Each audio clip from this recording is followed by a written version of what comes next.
നമസ്കാരം, കൊട്ടാരക്കര മീഡിയയിലേക്ക് സ്വാഗതം. ഐസക് ജോർജിന്റെ ജീവിതം അവസാനിച്ചിട്ടില്ല. ഇനിയുള്ള കാലം നിരവധി പേരിലൂടെ ഐസക് ജീവിക്കും. പെട്ടെന്നായിരുന്നു കൊട്ടാരക്കര വടകോട് സ്വദേശിയായ ഐസക് ജോർജിന്റെ വിയോഗം. അവൻ ഇനി ഈ ലോകത്തില്ല എന്ന് സുഹൃത്തുക്കൾക്കും ബന്ധുക്കൾക്കും ഇനിയും ഉൾക്കൊള്ളാനായിട്ടില്ല.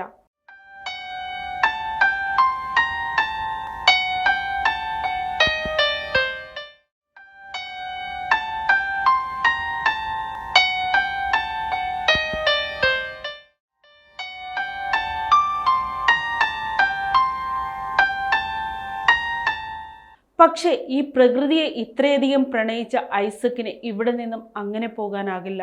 അവയവദാനം എന്ന മഹാദാനത്തിലൂടെ നിരവധി പേരിൽ ഐസക് ഇനിയും ഈ ലോകത്ത് തന്നെ ജീവിക്കും.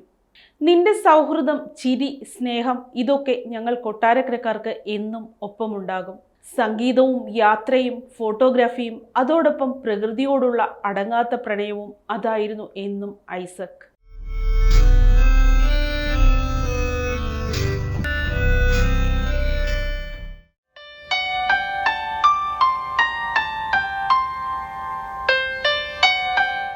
നിറഞ്ഞ ചിരിയോടെ അല്ലാതെ അവനെ എവിടെയും കാണാൻ സാധിക്കില്ല.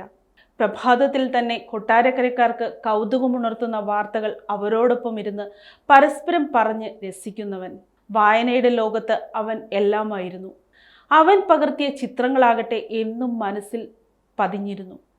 ഒരു ബുള്ളറ്റിൽ കൂളിംഗ് ഗ്ലാസ് വെച്ച് ഒരു കൈയിൽ കോഫിയും മറുകൈയിൽ വിൽ സിഗരറ്റും ചെറുതായി നർമ്മ സംഭാഷണങ്ങളുമായി കുട്ടികളുടെ ഐസക്കച്ചായൻ എന്നും കൊട്ടാരക്കരയിൽ അവർക്കൊപ്പം തന്നെ നിൽക്കുന്ന കാഴ്ചകൾ സുഹൃത്തുക്കൾ ഇന്നും ഓർക്കുന്നു.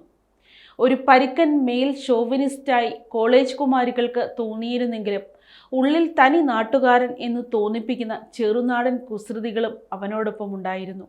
അങ്ങനെ ഇരിക്കെയാണ് ക്ഷണിക്കപ്പെടാത്ത അതിഥിയായി മരണമെന്ന ശൂന്യത അവനിൽ വലയം പ്രാപിച്ചത്.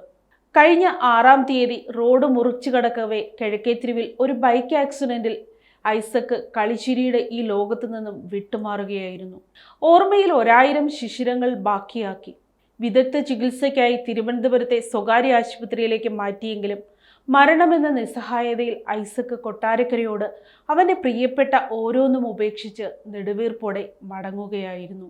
ഐസക്കിൻ്റെ വിയോഗം നഷ്ടബോധം ഉണ്ടാക്കുന്നെങ്കിലും മറ്റുള്ള ജീവനുകൾക്ക് ഉപകാരപ്പെടാനായി അവയവങ്ങൾ ദാനം ചെയ്ത് മറ്റു മനുഷ്യർക്കും മാതൃകയാവുകയാണ്. ഇനി അവൻ്റെ കണ്ണുകൾ ലോകത്തെ കാണുന്നത് മറ്റൊരാളിലൂടെയായിരിക്കും. അവൻ്റെ സോഷ്യൽ മീഡിയ കുറിപ്പുകളിൽ പറയാറുള്ളത് പോലെ സുഹൃത്തുക്കൾക്കും ബന്ധുക്കൾക്കും വിങ്ങലുകളായി മാറാനാവാത്ത മറ്റൊരു സൗഹൃദത്തിലൂടെ.